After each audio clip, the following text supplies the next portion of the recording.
500 سال تک اللہ کی عبادت کرنے کا واقعہ۔ قیامت کے دن اس عابد کو اللہ کے دربار میں حاضر کیا جائے گا تو اللہ پاک فرشتوں سے فرمائے گا کہ اسے جہنم میں لے جاؤ، اور فرشتے اسے گھسیٹ کر جہنم کی طرف لے جانے لگیں گے تو وہ چلانے لگے گا۔ ایک دفعہ آپ صلی اللہ علیہ وآلہ وسلم گھر سے باہر تشریف لا کر فرمایا، ابھی ابھی میرے پاس حضرت جبرائیل علیہ السلام تشریف لائے تھے اور فرمایا، پچھلی امتوں میں سے اللہ کا ایک بندہ اپنے گھر بار، عزیز و اقارب، مال و دولت سب کچھ چھوڑ کر سمندر کے بیچ میں پہاڑ نما ایک ٹیلہ تھا، اس میں جا کر عبادت کرنا شروع کر دی۔ وہ سمندر اتنا وسیع تھا کہ اس ٹیلہ کے ہر جانب 4,000 فرسخ دوری تک سمندر تھا۔ وہاں پر کوئی کھانے کی چیز نہ تھی اور سمندر کا پانی بھی بالکل نمکین تھا۔ اللہ تعالیٰ نے اپنے فضل سے اس میں ایک انار کا درخت اگا دیا اور انگلی کے برابر میٹھے پانی کا چشمہ جاری کر دیا۔ یہ عابد دن رات 24 گھنٹے اپنی عبادت میں گزار دیتا تھا اور 24 گھنٹے میں انار کا ایک پھل کھا لیتا تھا اور میٹھے پانی کے چشمہ سے ایک گلاس پانی نوش فرما لیتا۔ اسی حالت میں 500 سال گزر گئے۔ 500 سال کے بعد جب اس عابد کی موت کا وقت آ گیا تو اس نے اللہ تبارک و تعالی سے دعا فرمائی کہ سجدے کی حالت میں اس کی روح پرواز کر جائے، اس کی نعش کو مٹی وغیرہ ہر چیز پر حرام کر دی جائے اور قیامت تک سجدے کی حالت میں صحیح اور سالم رہے۔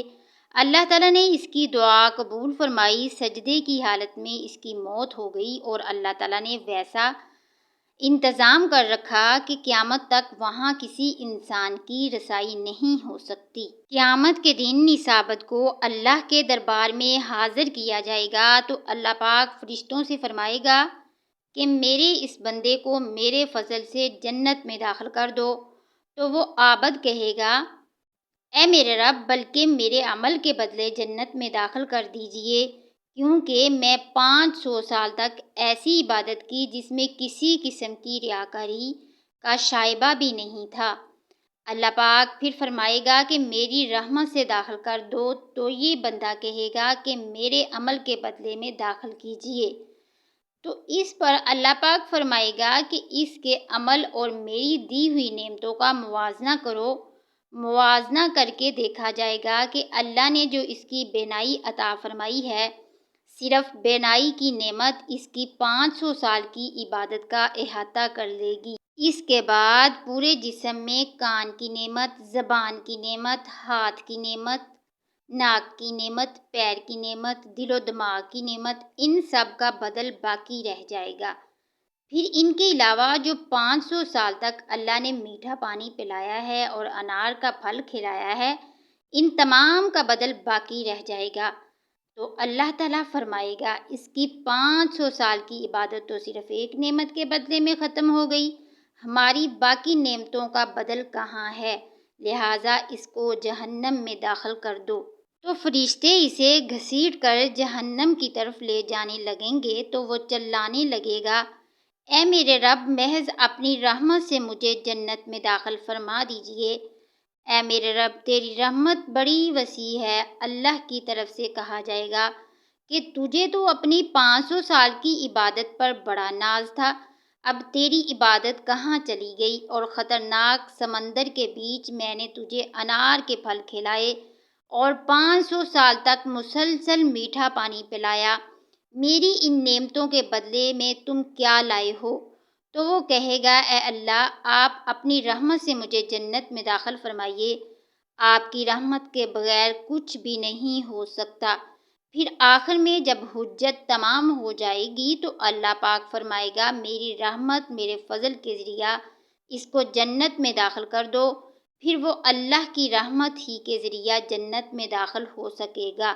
تو معزز سامعین، اگر اللہ تعالیٰ نے کسی کو نیک عمل کی توفیق عطا فرمائی ہے تو وہ اس کا انعام ہے۔